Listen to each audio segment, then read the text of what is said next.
सभी को नमस्कार। तो इस आदिकाल के अंतर्गत आज हम लोग पार्ट 2 देखेंगे। पहला पॉइंट क्या कहता है उसको समझिएगा कि कीर्तिलता का भाषा को विद्यापति ने क्या कहा है, अवहट कहा है। कीर्तिलता जो है वो पुस्तक है, विद्यापति का पुस्तक है। प्राकृतिक पेगलम के टीकाकार कौन है? वंशीधर।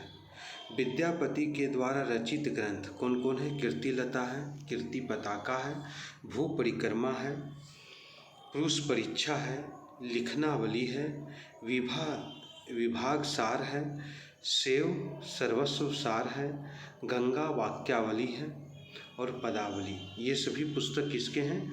तो विद्यापति के हैं। मैथिल कोकिल किसको कहा गया? विद्यापति को कहा गया है। हजारी प्रसाद द्विवेदी ने श्रृंगार रस का सिद्ध वाक्य कवि किसे कहा है? तो विद्यापति को कहा है। विद्यापति जो हैं वो आदिकाल के एक प्रमुख कवि माने जाते हैं, प्रसिद्ध कवि माने जाते हैं विद्यापति आपके। विद्यापति के श्रृंगारिक पदों के संदर्भ में यह किसका कथन है? आध्यात्मिक रंग के चश्मे आजकल बहुत सस्ते हो गए हैं, उन्हें चढ़ाकर जैसे कुछ लोगों ने गीत गोविंद को आध्यात्मिक संकेत बताया, वैसे ही विद्यापति के इन पदों को किसने कहा है? तो आचार्य शुक्ल ने कहा है। विद्यापति को रहस्यवादी सर्वप्रथम किसने कहा है? तो ग्रियर्सन ने विद्यापति को रहस्यवादी कहा है। पदावली के श्रृंगारिक पदों की मादकता को नागिन की लहर किसने कहा है? निराला ने। किसने कहा है? निराला ने। अभिनव जयदेव, मैथिल कोकिल, नव कवि शेखर आदि उपाधियां किस कवि की है? तो विद्यापति की है। विद्यापति की ये सभी उपाधियां मिला है। अभिनव जयदेव है, मैथिल कोकिल है ना, नव कवि शेखर है ना, ये सब उपाधियां। जनश्रुति के अनुसार किस कवि के पदों को गाते गाते चैतन्य महाप्रभु भाव विभोर होकर मूर्छित हो जाते थे? तो विद्यापति के कवि के पदों को गाते गाते, है ना, विद्यापति जो थे वो एक बहुत बड़े महान कवि रहे हैं और उनके पदों को गाते गाते चैतन्य महाप्रभु जो बंगाल के हैं, और चैतन्य महाप्रभु भी जो हैं ये कीर्तन भजन पर ये ज़्यादा बल दिए थे, कीर्तन पर ज़्यादा बल दिए थे। जनश्रुति के अनुसार किस कवि के पदों को गाते गाते चैतन्य महाप्रभु भाव विभोर होकर मूर्छित हो जाते थे? तो विद्यापति के। विद्यापति को वैष्णव भक्त कवि मानने वाले प्रमुख विद्वान कौन हैं? बाबू ब्रजनंदन, सहाय और श्याम सुंदर दास। विद्यापति की पदावली में रहस्यवाद की व्याप्ति मानने वाले प्रमुख विद्वान ग्रियर्सन हैं और नगेंद्र नाथ गुप्त हैं, जनार्दन मिश्र हैं। विद्यापति को शुद्ध श्रृंगारी कवि मानने वाले प्रमुख विद्वान कौन? हरप्रसाद शास्त्री, रामचंद्र शुक्ल, सुभद्र झा, राजकुमार वर्मा, रामवृक्ष बेनीपुरी। विद्यापति किसके दरबार के कवि थे? तिरहुत के राजा शिव सिंह के और कीर्ति सिंह के। खने खने नयन कौन अनुसरई, खने खने वसत धूली तनु भरई। पंक्तियाँ किसकी है? तो विद्यापति के है। अपभ्रंश को पुरानी हिंदी मानने वाले प्रमुख विद्वान कौन हैं? गुलेरेजी, राहुल शंकरत्यान और आचार्य शुक्ल।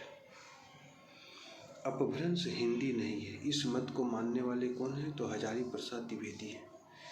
चूँकि व्याकरणिक दृष्टि से अपभ्रंश हिंदी से भिन्न है, इसलिए अपभ्रंश को हिंदी साहित्य के इतिहास में सम्मिलित नहीं किया जाना चाहिए। ये किसका है? रामविलास शर्मा का। गाथा को प्राकृत तथा दोहे को अपभ्रंश का मुख्य छंद किसने माना?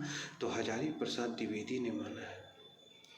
आदिकाल को अपभ्रंश काल किसने कहा है? धीरेन्द्र वर्मा ने। बहुत इंपॉर्टेंट है। आदिकाल को अपभ्रंश काल किसने कहा है? तो धीरेन्द्र वर्मा ने कहा है। स्वयंभूकृत पौंचरियों की रचना किस शैली में हुई है? दोहा चौपाई शैली में हुई। जोई जोई पिंडे सोई ब्रह्मांडे पंक्ति किसकी है? गोरखनाथ की है। आदिकाल को अत्यधिक विरोधी और व्याघातों का युग किसने कहा? हजारी प्रसाद द्विवेदी ने। हिंदी साहित्य का आरंभ 8वीं सदी से मानने वाले प्रमुख विद्वान कौन है? तो ग्रियर्सन है। मिश्र बंधु, राहुल शंकरत्यान, गुलेरी जी, राम कुमार वर्मा। कुटिल केश सुदेश पोह परिचिटात पिंक सद कमल गंध वटा संध हंस गति चलित मंद मंद। पंक्तियाँ किसकी है? तो चंद्रवरदाई की है। हिंदू समाज में नीची से नीची समझे जाने वाली जाति भी अपने से नीची एक और जाति ढूंढ लेती है। यह किसका कथन है? तो हजारी प्रसाद द्विवेदी का है। अपनी किस रचना को विद्यापति ने कहानी कहा है? कीर्तिलता को। कौन सा रासो ग्रंथ वीर गद्यात्मक नहीं है? विसल देव रासो। आचार्य शुक्ल के अनुसार आदि काल में अपभ्रंश के 4 साहित्यिक पुस्तक हैं: विजयपाल रासो, हमीर रासो, कीर्तिलता और कीर्ति पताका। मुंज और भोज का समय कितना है? तो संवत 1050 है। महाराज भोज के समय से लेकर हमीर देव के समय तक की अवधि को आदिकाल माना गया। किसने? आचार्य शुक्ल ने। अपभ्रंश या प्राकृतिक भाष हिंदी में रचना होने का कब से पता चलता है? विक्रम के 7वीं शताब्दी से। बोध गान ओ दोहा किनकी रचनाओं का संग्रह है? सिद्धों की। कर्पूर मंजरी के रचयिता कौन है? राजशेखर।